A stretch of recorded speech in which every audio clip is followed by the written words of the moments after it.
Tyson versus Lewis. It's a fight worth millions of dollars to Las Vegas. Ahead on Channel 8 Eyewitness News live at 6. Find out why some people say Tyson should not be allowed to fight here.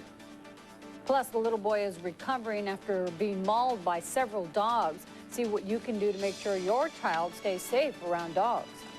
And a Southern Nevada judge is dead in a fire in her home. Now investigators want to find out what caused the blaze that killed her. You're watching Eyewitness News at 6 with Gary Waddell, Paula Francis, Kevin Jennison, and Dave McCann. Good evening. Thanks for joining us. Paula is off tonight. We start tonight with breaking news. A 10-year-old girl on a bicycle has been hit and dragged by a car on Maryland Parkway in front of UNLV. Channel 8 Eyewitness News is live. Kyla Grogan is in Chopper 8 with the latest on the accident. Kyla. That's right. I did just speak to UMC officials. They told me that the young woman is still under evaluation and they cannot tell us her condition yet. We're going to show you some video now from earlier. This happened around 4 p.m. and what we're told is the young woman was on her bicycle, that the bicycle was struck by a car. This is Maryland Parkway between Tropicana and Flamingo, obviously a very heavily traveled pedestrian area as it runs through the UNLV campus. We're told that the girl was dragged by the vehicle. Her bicycle was dragged by the vehicle and she was taken to UMC. Now, of course, traffic was backed up for quite a while as police started investigating the scene. And now you can see, we can go to a live picture. You can see that things have cleared up now, but there are still some markings on the road from where that investigation happened. Of course, it's going to be quite a while before we figure out exactly what happened, and we will follow this and let you know what we find out. Reporting from Chopper 8, Kyla Grogan, Channel 8 Eyewitness News Live. All right, thank you, Kyla. This melee on a New York stage this week could be the last straw for Mike Tyson. Could also cost Las Vegas millions of dollars. Mike Tyson and Lennox Lewis are scheduled to fight at the MGM Grand here in April. But before they can fight, Mike Tyson must get his Nevada boxing license. The fight would bring millions of dollars into the valley, but some people think the moral price Nevada would pay for that is too high. Channel 8 Eyewitness News reporter Tom Jones looks at the raging debate. It's a long-awaited fight that has boxing fans and even non-boxing fans excited. Lennox Lewis versus Mike Tyson. Not everybody is looking forward to seeing one of the men in the ring. If Mike Tyson is allowed to step inside the ring in Nevada again, one group here in Las Vegas thinks that would send the wrong message to the rest of the country. This man has been accused and spent time in jail for rape before. Susan Cooper with Community Action Against Rape thinks the Nevada Athletic Commission should hold off giving Tyson a license until his legal troubles are over. Tyson could face sexual assault charges. Is it money that we're looking at? You know, I'm sure that that's the bottom line here. I think it makes us look very greedy the way we're doing this. It's no question the Tyson-Lewis fight would pump millions of dollars into the economy. The commission will decide whether to give Tyson a license, and the sexual assault allegations and this wild fight at a New York press conference will be on their minds. But so will the slumping Las Vegas economy. The paramount concern for the Athletic Commission is to do what's right for boxing and for the state of Nevada. Some boxing fans think Tyson's ability to draw tourists to Las Vegas is why he should be allowed to fight. From all over will fly in to see Mike Tyson just like they did 5 years ago. But Susan Cooper says the city's image around the country is much more important than Tyson's ability to draw crowds and help businesses out. Tom Jones, Channel 8 Eyewitness News. The executive director of the commission says he's gotten hundreds of phone calls and emails about Tyson's application for a license. Mark Ratner says the majority of the calls and correspondence has been opposed to licensing Tyson. Coming up in about 20 minutes, Channel 8 Sports Director Dave McCann will talk to Tyson's Las Vegas attorney about the chances of Tyson getting a license. And, of course, you can watch the Nevada Athletic Commission hearing on Mike Tyson's license on Tuesday, live on our cable station, Las Vegas 1. It is scheduled to begin at 1 o'clock in the afternoon. A young Las Vegas boy is doing better tonight after being attacked by a pack of Great Danes. The attack happened yesterday afternoon while the boy was trying to feed the dogs. Channel 8 Eyewitness News is live. Yetta Gibson is at UMC with more. Yetta? Well, Polly, if you don't already know, a Great Dane is a huge dog. On its hind legs, it can stand at more than 6 feet tall. Well, 4 of those attacked little 11-year-old Michael Foley. And while his condition is improving, the fate of those 4 dogs will be determined soon. Okay. They have been declared vicious, yes. The 4 Great Danes that severely attacked 11-year-old Michael Foley are now in custody at the Lead Animal Foundation. The owner will now be served with a Declaration of Vicious Animals document and can now do one of 2 things. So the first option is she'll be able to voluntarily relinquish ownership of the animals, and her second option is to set up a hearing with the Animal Advisory Committee. Laura Lee Domenico, a friend of the family, says the 11-year-old was extremely fond of the dogs and was even concerned about them as his parents tried to fight them off during the attack. When Chuck was trying to help Michael over the fence, Denise took one of Michael's baseball bats and was trying to get the dogs to go away. And Michael said, "Mommy, don't hurt the dogs." What's important now, Domenico says, is that the 11-year-old has gotten better since his emergency helicopter ride to UMC. When Grandma said to Michael, "You finally got your helicopter ride," he put a thumbs up. And he goes like, "Yeah, I did it," you know, 'cause. And that's certainly good news in light of all of this bad. Now, his parents, Foley's parents, were up all night last night, and they spent most of the day today resting. They are back here at the hospital by their son's side in hopes that he will continue to get better. Yetta Gibson, Channel 8 Eyewitness News, live. And at least he is doing better, Yetta. That's right. Thank you. Wednesday's dog attack has many people questioning if certain breeds of dogs are too aggressive to have children around. But a dog trainer in Las Vegas says it's not the breed of dog, but rather the training that dictates a dog's temperament. Channel 8 Eyewitness News reporter Cindy Cesare brings us that story. Fetch. Heel. Sarah the Black Lab is extremely obedient. That's because her owner, Fred Hassan, is the owner of the dog training company Sit Means Sit. Fetch. But Hassan says that Sarah isn't so well behaved because she's a black lab, because any breed of dog can be violent, like in Wednesday's attack. Well, I think it's really an individual dog thing. From a pack or from any breed or any litter of dogs, you can get a certain type of maybe one bad dog in the litter. But with a proper individualized training program, Hassan believes that any dog at any age can be taught to behave. Good dog trainers say the key to getting dogs to do what you want them to is to get to know them. For instance, Dexter here likes to chase balls. And then rewarding them for their behavior is the key to getting them to do what you want. Some dogs actually do have a problem with children. Some dogs actually do have a problem with strangers. And if we do see something like that with children, and we're not able to really get it under control right away, we advise the people that this dog needs to be muzzled around children.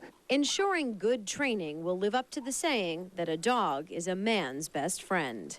Cindy Cesare, Channel 8 Eyewitness News. If you'd like more information on Fred Hassan's dog training program, you can log on to our website, KLAS-TV.com, and there will be a link to the Sit Means Sit website. The legal community is mourning the loss tonight of 63-year-old Judge Marley Robinson. She was killed early this morning when a fire destroyed her mobile home.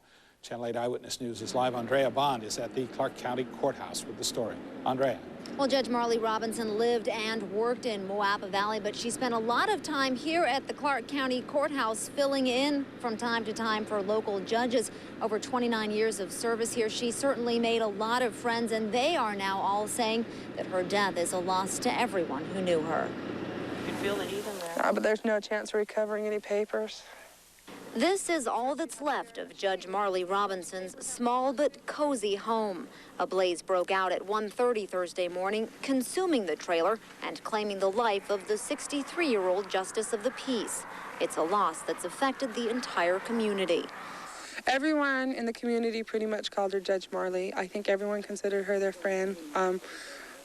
Most people say, "Oh yeah, I know your mom, she's my friend." I think she was just, everyone felt comfortable with her. Fire officials have not yet ruled whether the fire was accidental or suspicious. Either way, Robinson's death is sending shockwaves far beyond the borders of this small rural town. Robinson was a well-known figure in Las Vegas and often filled in for local judges. Shocking, sad. Marley was just here. Judge Robinson was just here with us yesterday. And to come to work this morning and find that she's passed away has been really sad for all of us. The one comfort her loved ones do have is knowing that this justice of the peace is now resting in peace. Now, fire officials are currently waiting for an autopsy to be performed on Judge Marley Robinson's body. They're hoping that after those results come back, they'll have a better idea as to whether this fire was an accident or perhaps intentional. Meantime, take a look here at the Clark County Courthouse. You can see the flag there is at half-staff. That is in honor of Judge Marley Robinson, a woman who certainly had a lot of friends here. Andrea Bond, Channel 8 Eyewitness News, live. Very sad. Thank you, Andrea. A North Las Vegas police officer is on administrative leave tonight after getting into a gun battle last night. Shooting happened near Lake Mead and Revere Street just before 8 o'clock. Police say officers were called to shots fired in the area.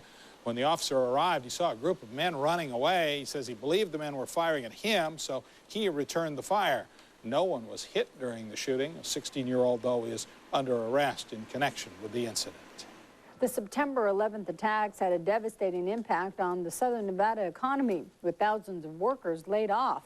Now business leaders from around the valley are gathered for Preview 2002 to forecast the year to come. Channel 8 Eyewitness News anchor Lisa Johnson explains why there's hope for a brighter economic future this year. What is happening in the gaming industry right now in order to get these buildings reoccupied.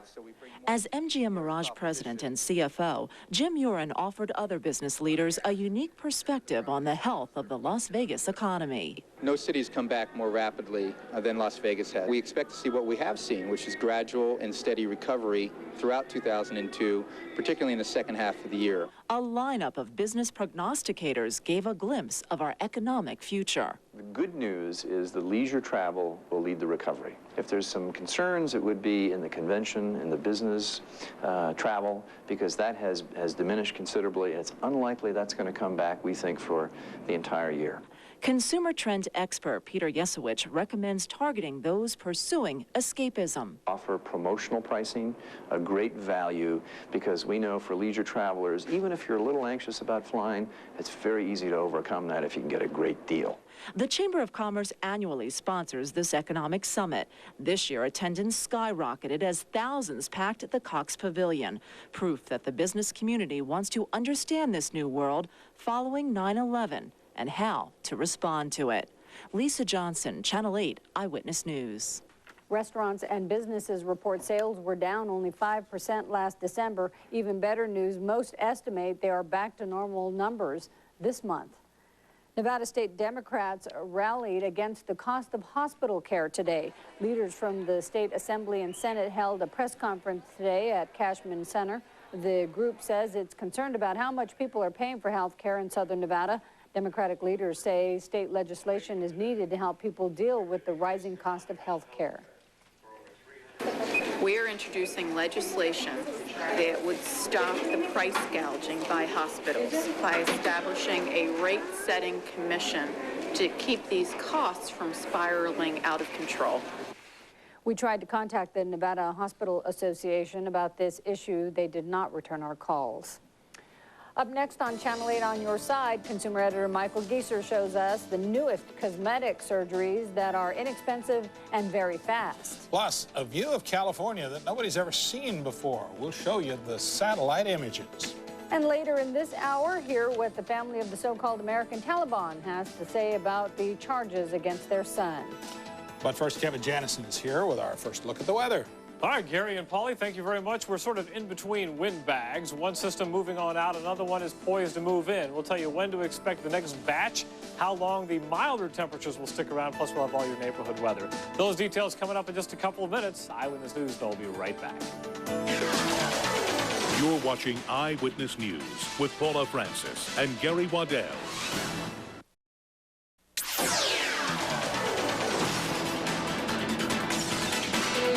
September 11th has forced many of us to rethink our long-term goals. It's also prompted many people to adopt a live-for-the-day mentality, and one industry is benefiting. 8 on your side, consumer editor Michael Geeser joins us with the story, Michael. A couple of businesses have prospered since September 11th. Anyone selling a U.S. flag has made money, and so have cosmetic surgeons. The number of people indulging in cosmetic surgeries has increased nationwide, according to the American Society of Aesthetic Plastic Surgery. The newest procedure, which uses a laser called Enlight, is here in Las Vegas in only 2 places. We went to one of them to check it out. We go all through these lines in here. Dr. Jeffrey Ahrenswald is practicing cosmetic surgery in his Nevada dermatology office on South Pecos. There is no blood here. The patient is fully conscious. But on top of that, the patient will be at work tomorrow with no sign she ever underwent a medical procedure the evening before. I don't know that it's better. It's easier. It's faster. What we're offering people with this procedure is a way to improve their appearance without taking a day off of work. There is no recovery. There's no bandages to put on afterwards. There's no healing period. Those are the benefits of a laser collagen replenishment technique known as Enlight, a laser that tricks the body into thinking it's been injured on the surface. Well, the light is targeting the blood vessels underneath the skin, and it's injuring them slightly, just enough so that they are emitting a substance which causes new collagen growth. Collagen is the protein in the human body that gives tendons and skin its elasticity and strength. When it goes, wrinkles aren't far behind. That's what 44-year-old Donnie Brown noticed around her mouth. So she signed up for 2 sessions of the Enlight procedure. I don't want to look like I'm 25 again. I don't expect to. I just want to look good for my age. Enlight isn't the only procedure out there. It's the newest and among the most affordable. 2 sessions of Enlight will run $1,900. A photofacial will cost $2,500. Resurfacing, $4,000. And $600 for each Botox injection. But before you sign up, the American Society for Dermatologic Surgery warns that some procedures are being done by technicians, not doctors. That can lead to serious problems for patients, like severe burns and disfiguring scars. So before you undergo any cosmetic surgery, be sure to ask a few questions, like how many procedures does the center regularly perform? How long has it been in business? What's the specific training of the person doing your treatment? And ask patients who've previously had the treatment if they would do it again. I would. I would, because it's not like you have to go, you know, have surgery done. It's very easy. Also, before you sign up, beware that insurance companies do not cover cosmetic surgery. Dr. Ahrenswald says people are often confused by that, only to find out later. What about the Enlight? Is it being used for anything else other than this? Well, if it passes a few more tests, it will be used as an acne treatment. But for now, the official use is just cosmetic surgery to try and take away some of those wrinkles. Okay. Michael, thank you. You bet. If you want to contact Michael with a consumer story, you can call him at 650-1908, or you can even email him through our website at KLAS-TV.com.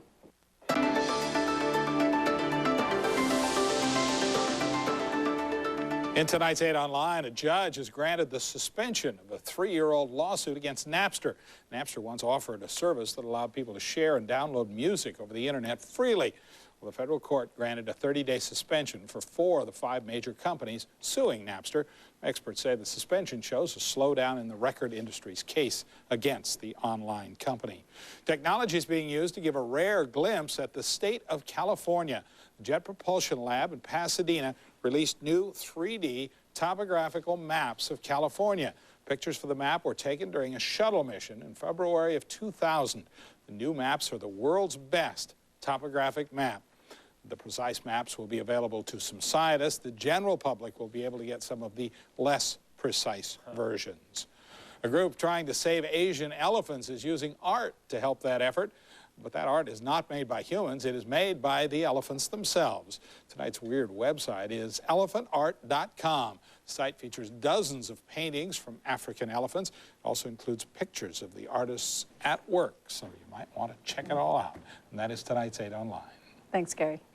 Students at one of the Valley's oldest elementary schools are getting a leg up on reading. Household Bank and Channel 8's Books Are Bridges program donated money to buy new books for Williams Elementary in North Las Vegas. Williams Elementary is the second school to benefit from the reading program. The kids were very excited. The kids couldn't wait to come into the library and see the new books. When they saw them, then they wanted to touch them and hold them and read them. So it'll be a wonderful addition to our library. A total of $10,000 in new books went to Williams Elementary's library.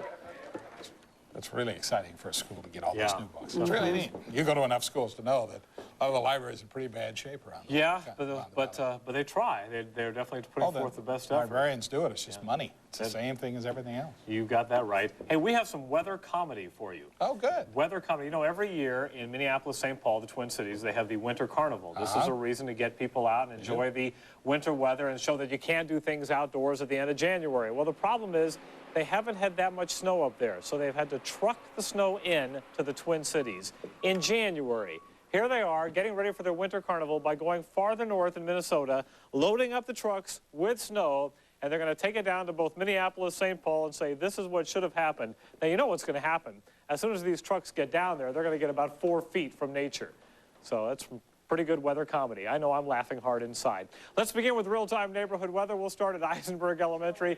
I appreciate that, Gary. Near Buffalo and Cheyenne. We'll be showing you some more energy from Eisenberg in just a couple of minutes. They're at 44 degrees. The wind has calmed down, but they did get a gust over 30 miles per hour this morning. Near Charleston and Hollywood, it's 48 right now. Next stop will take us across the mountain to Pahrump. It's 41 degrees there and calm. And beautiful downtown Henderson checks in at 42 degrees.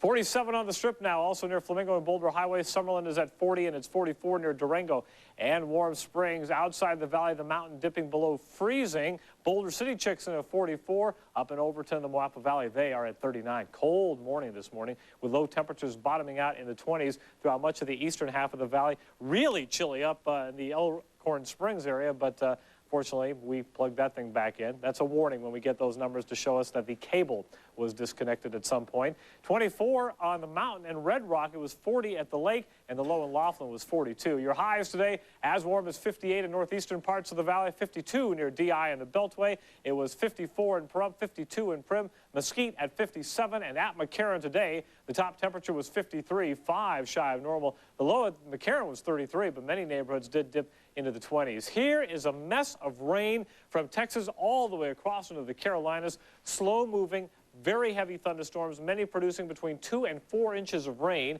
Floods reported in portions of western North Carolina, right back through northern Alabama. We cut through that, we lose the clouds in Missouri, and it is clear sailing, I hope, all the way back home. In fact, not a cloud to be found as we get back to southern Nevada, and we should stay clear at least through the early part of Saturday. We've got well, good news, bad news situation. We've got air coming out of Hawaii heading toward the west coast. We've also got colder air coming down from the Gulf of Alaska that is also heading for the west coast. The Hawaii stuff comes first, so we'll warm up, get a few clouds over the weekend. Then the cold stuff comes second. The winds will pick up, the colder air will return, and maybe even a chance for rain. Here's your forecast for tonight. Clear and cold, 28, with some neighborhoods dipping into the mid-20s tonight. Then tomorrow, lots of sunshine and more degrees. 58, the expected high. Some neighborhoods will slide into the 60s. And here's your 7-day forecast. If you don't hit 60 tomorrow, we think you will on Saturday. Breezy, a little cooler on Sunday. Stronger winds, maybe a chance for rain late Monday and Tuesday. And those cold temperatures return as well. Look at those morning lows dipping back into the 20s early next week. And yes, we were back out on the bus earlier today. And if you want to know where the real enthusiasm is, it's up there at Eisenberg Elementary, northwest part of town. You know, the weather station showed that's been the windiest part of the valley the last couple of days. And this is why, right here. It's all of that excitement and energy that they have. I want to thank them for their hospitality and congratulate them on their graduation. We had a really good time out there earlier today, and I'll be real tired tonight. Thanks, Kevin. Sure. Dave's here. He's here to talk Tyson. The drama continues to build. This is not going to be an easy decision the Athletic Commission will make on Tuesday. Coming up, reaction from one commissioner who was asked whether the sluggish Las Vegas economy will be factored into the decision on whether or not to allow Mike Tyson to box here. Also ahead, a statement from Tyson's local attorney as they prepare for the hearing. Sports is next here on Channel 8. Neighborhood Weather is brought to you by Lamplight Neighborhoods and your hometown neighborhood builder, Karina Homes.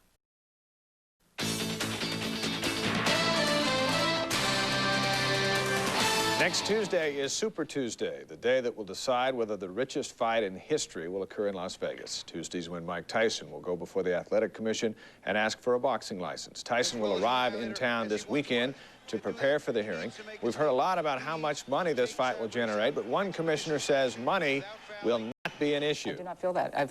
First of all, maybe I'm more positive about our economy. Maybe I'm more like Mayor Goodman than others, but I don't think that one event is going to make or break this town. I hope we're not in that situation. I just don't believe that. Of course, it would help economically. There's a great economic impact on this city or any city for this fight and other big fights. But you really... But absolutely. When they're talking about other things we can't take into consideration legally, I'm here to say we cannot take that into consideration. There's nothing in the statute that even indicates that you could even remotely take something like that into consideration. We are a regulatory body, and it is not and should not be a concern of ours. And will not be I will not weigh it at all in my decision. This is the first real test for this, quote, new commission. Dr. Mack is the only holdover from the last time they voted. And now we have 4 new commissioners, and it's going to be very interesting. It's a tough decision for my commissioners. Same thing. Those comments are from Face to Face with Jon Ralston, a show that will repeat tonight at 8 o'clock on Las Vegas 1. What does the Tyson camp think about their chances? The fighter's Las Vegas attorney Jim Jimerson says we're guardedly optimistic that in the weighing of facts and evidence, when applied to the statutes of the NAC, the majority of the board will see its way to exercise its discretion to grant Mr. Tyson a 1-year license. The MGM denies reports that it might back out of the fight even if Tyson is relicensed. They're said to be quietly waiting for Tuesday's decision. The Lady Rebels will be putting up a fight tonight against Air Force at the Thomas & Mack Center. They're hoping for a night unlike any other this season. John Robinson will join us live in 20 minutes to explain why. Get loose, they're getting ready out there. Very good, thanks. There is more news straight ahead on Channel 8 Eyewitness News live at 6:30. The American who fought with the Taliban in Afghanistan is back in an American courtroom. See what his parents have to say about the charges against him. Plus, a horrifying dog attack case in California is going to court. One of the dog's owners is being charged with murder. And later, a smaller and more efficient artificial heart is being developed. See how it can help more people with heart disease. You're watching Eyewitness News at 6:30 with Gary Waddell, Paula Francis, Kevin Jennison, and Dave McCann. Thanks for staying with us. American Taliban John Walker Lind made a brief appearance in court today. Walker Lind is charged with conspiring to kill Americans and associating with terrorists. The 20-year-old appeared with a haircut and a shave in a green prison suit. Defense says the U.S. denied their client's request for a lawyer, and Walker Lind's family insists he did nothing wrong. John did not take up arms against America. He never meant to harm any American, and he never did harm any American. John is innocent of these charges. Also today, American troops made their first attack against a Taliban position in more than a week. Troops hit 2 mountain compounds north of Kandahar. The Pentagon says the U.S. captured an additional 27 al-Qaeda and Taliban forces after an overnight raid near Kandahar. And President Bush told the nation's mayors he wants to double the money being spent on homeland defense. A former auditor refused to talk about his alleged role in paper shredding at Enron today. David Duncan, who was fired by Arthur Andersen last week, took the Fifth Amendment at congressional hearings. Andersen's executives who testified after Duncan claimed he spearheaded the shredding of Enron documents. Congressmen blasted both Enron and Andersen for destroying the documents. Enron robbed the bank. Arthur Andersen provided the getaway car. And they say you were at the wheel. I don't know whether crimes were committed, but it's clear to us that our investigation and other investigations have been impeded by this policy of destruction. House committee members claimed Enron documents were destroyed after the U.S. Securities and Exchange Commission launched its investigation into Enron finances. Mike Tyson controversy may have implications long after next week's hearing. Our political analyst, Jon Ralston, joins us to discuss the issue. And why don't you tell us what's at stake here? Well, you know, it was interesting. I think Dave McCann pulled exactly the right comments from the show today a little while ago, in which he talked about how, there I am, and talked a little bit about how she talked about the board's discretion and this whole issue of what would this do for the economy? Does this town really need this boost? The statute that the State Athletic Commission operates under says nothing about that. They're not allowed to take that into consideration. But I assure you, what's going to happen in the next few days before that hearing, there's going to be a lot of lobbying of these commissioners by big people in this community saying this town needs it. I think it's the kind of thing where you see the court dramas as the jury has to disregard that, what was just last said. They don't disregard it. Pretty hard to do. The governor has weighed in on this. I read his statement. I'm still not quite sure what he said or what kind of an effect it'll have. What do you make of it? You're as confused as anybody else, Gary. It didn't make any sense. So let me read the statement to you. It says, I have full confidence in the Nevada Athletic Commission to do the right thing for the state of Nevada. Now, as Gary mentioned, that statement says nothing. It says absolutely nothing. So why put it out? The governor's trying to send a signal. The question is, what's the signal he's sending? And I don't think any of the commissioners are going to tune into it. But it's clear the governor's probably feeling some pressure on this, too. And he is concerned about the image of the state. After all, he's the highest-ranking official in the state. Pretty subtle. What do you think will happen? You know, it's tough to say. If you look at the interview that Dave showed that was on Face to Face today, it's clear to me, I think, that Amy Ayoub was leaning against this. But you look at the other public comments that have been made, I think you probably have 3 commissioners who might be leaning towards giving him a conditional license. That's going to cause a lot of controversy, probably a big national controversy. Some groups will think he should not be licensed after that event. Okay, face-to-face replays on Las Vegas 1 in a little while. What about tomorrow? Tomorrow we have Commissioner Dario Herrera, who I believe is running for another office, and you know, he's been all over the place lately on the Yucca Mountain and the power rate hike, and he had that ethics complaint filed against him. We're going to ask him about that. Interesting show. Hope so. Thanks, John. All right. The Nevada Athletic Commission will soon decide whether to grant Mike Tyson a Nevada boxing license. That tops tonight's top stories. The Athletic Commission will hold a hearing next Tuesday on the issue. Boxing licenses must be renewed, at least for Tyson, every year. Some question whether Tyson should get one, though, after the press conference scuffle with Lennox Lewis earlier this week. A Southern Nevada judge was found dead in her burned-out home early this morning. Volunteer firefighters in Moapa found the body of Clark County Justice Court Judge Marley Robinson. Fire investigators are looking for the cause of the deadly fire. The 63-year-old woman served on the bench for 30 years, often filling in for judges here in Las Vegas. Local boy mauled by 4 dogs yesterday is recovering. 11-year-old Michael Foley's condition has been changed from critical to serious. He was attacked yesterday while feeding his neighbor's dogs. The owner of the dogs has 2 choices, either to have the dogs destroyed or to request a hearing if she wants to get those dogs back. In California, a jury is being chosen in a dog mauling case that left 1 person dead and shocked the entire country. One woman is being charged with murder in the case. Prosecutors believe she knew her dogs were too dangerous to even take out for a walk. Chris Lawrence has more from Los Angeles.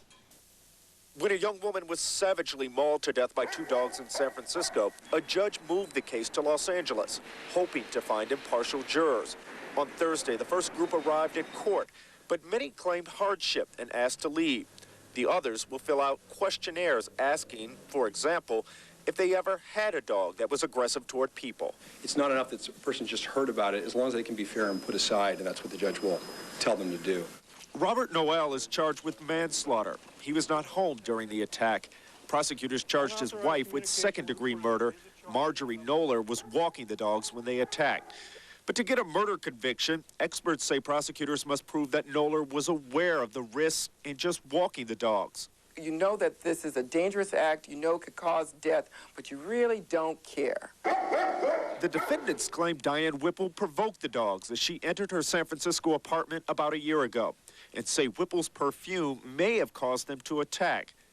The victim's mother sees it differently. These dogs had showed aggression a long time before. My issue is that nothing was done before somebody was killed, and I would hate for this to happen to another family or another mother. The defendants received the dogs from a prison inmate who had first given them to another woman, but she had to give them up when the dogs became too vicious. Chris Lawrence, CBS News, Los Angeles.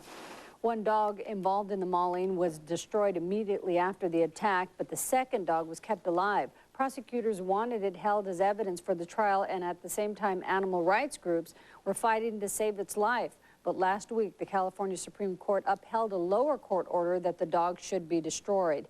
No word yet on when and whether that will happen. A group of Clark County firefighters want to know who broke into their truck and stole some equipment this morning.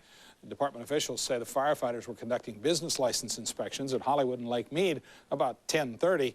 When the firefighters returned to their truck, they discovered it had been broken into. Some uniforms and other gear had been stolen. The incident is under investigation. Doctors say they're being driven out of the state. We'll show you what they want Governor Gwynn to do to try to help them. Next on Channel 8 Eyewitness News, live at 6:30. And in tonight's medical breakthroughs, the maker of the world's first self-contained artificial heart is working on a new, smaller artificial heart.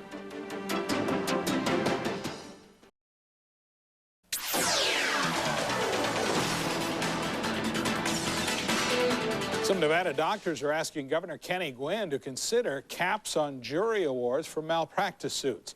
They say skyrocketing costs for malpractice insurance forcing many of them to close their practices or take on a lot more patients.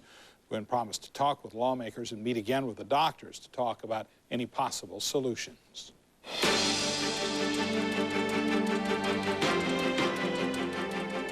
In tonight's medical breakthroughs, the FDA has just approved a new drug to treat children with a rare and deadly liver disease. The drug, orfadin, is actually a failed weed killer that Swedish scientists discovered could fight a disorder called hereditary tyrosinemia. Children with the disorder produce liver-destroying toxins when their bodies break down an amino acid. The drug blocks the formation of those toxins.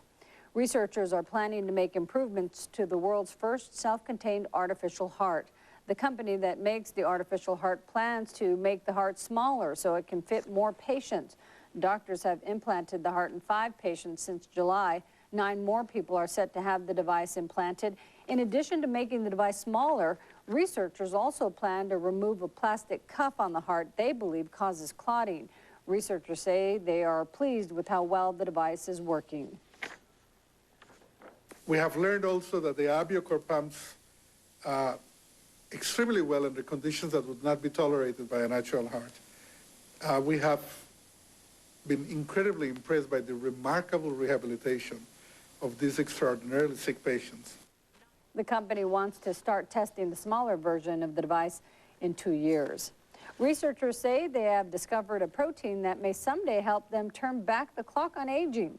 Researchers found the protein fibulin 5 keeps skin, lungs, and blood vessels in good shape. The protein keeps the lungs and blood vessels pliable while helping skin stay tight. This may help doctors better fight diseases like emphysema. And that's tonight's medical breakthroughs, Gary. Or the big one, aging. Thank you, Polly. Got a bit of a break from the blustery winds today. Kevin Jannison will tell us if the calm will continue or if those winds will be back. He'll have the complete forecast in just a minute.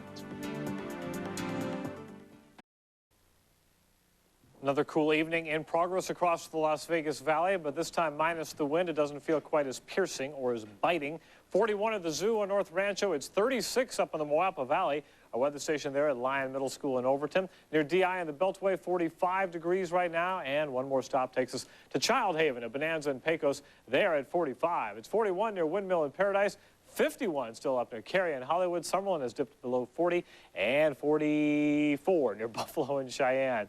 Okay, 37 in Sandy Valley as they're cooling down. Searchlight about 4 degrees warmer. Let me show you some of the high temperatures from around the west. And still plenty of cold air as you go north.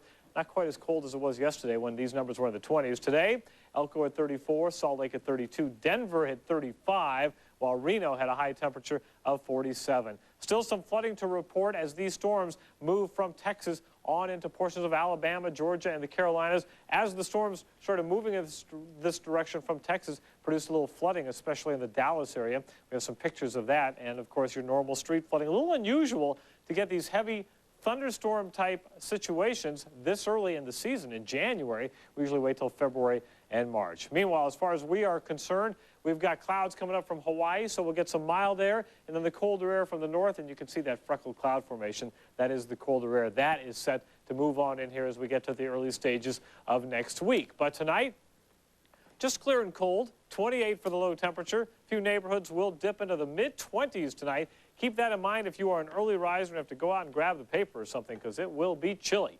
58 tomorrow. In fact, some neighborhoods will make it into the 60s. Plenty of sunshine tomorrow, not only here in town, but up on the mountain where they're expecting a high of 45 after a morning low of 12 big ones. And your 7-day forecast, we will have some warming. In fact, everybody should hit 60 by Saturday. Clouds a little cooler on Sunday. The breezes start late Sunday. Could get downright windy on Monday. Maybe even a chance for rain in there as well. And highs struggling to reach 50 again with morning lows in the upper 20s. So we got a couple good ones, followed by a couple not so good ones. Thanks, Kevin. Sure. Dave McCann is here now. This thing is starting to roll. This story is going. Richest fight ever. And it's going to continue to build. Mike Tyson coming back to town. His camp's optimistic that he'll get his boxing license back. The Runnin' Rebels are ready to leave town to face a very tough assignment at San Diego State. And the Lady Rebels are bracing for a night like they haven't seen in years. We'll visit live with John Robinson to find out what's going on. Sports is next here on Channel 8. On the next Inside Edition, what's a teen beauty queen doing on a chain gang? The family that I've hurt and the things that I've done, there's a lot of shame. Why Misty the beauty queen now wears leg iron.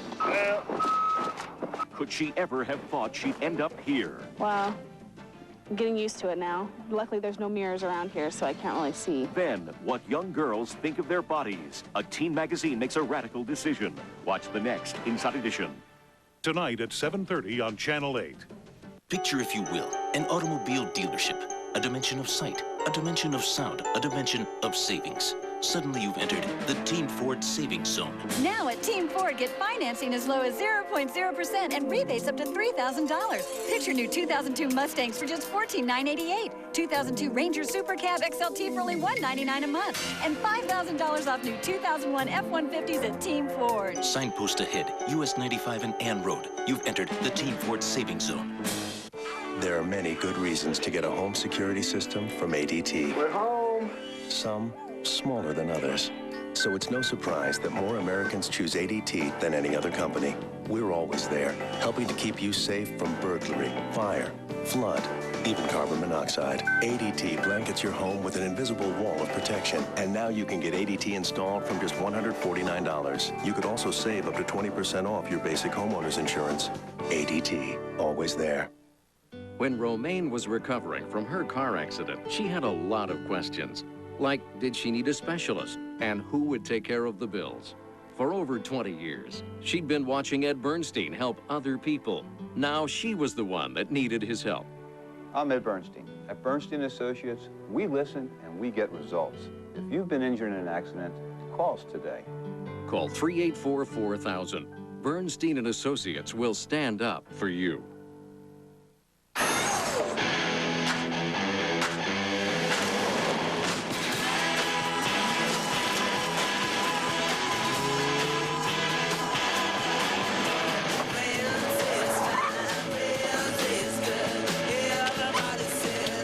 Fixable. The 2002 Mitsubishi Montero Sport. Right now, pay 0 down, 0 interest, and 0 payments till 2003.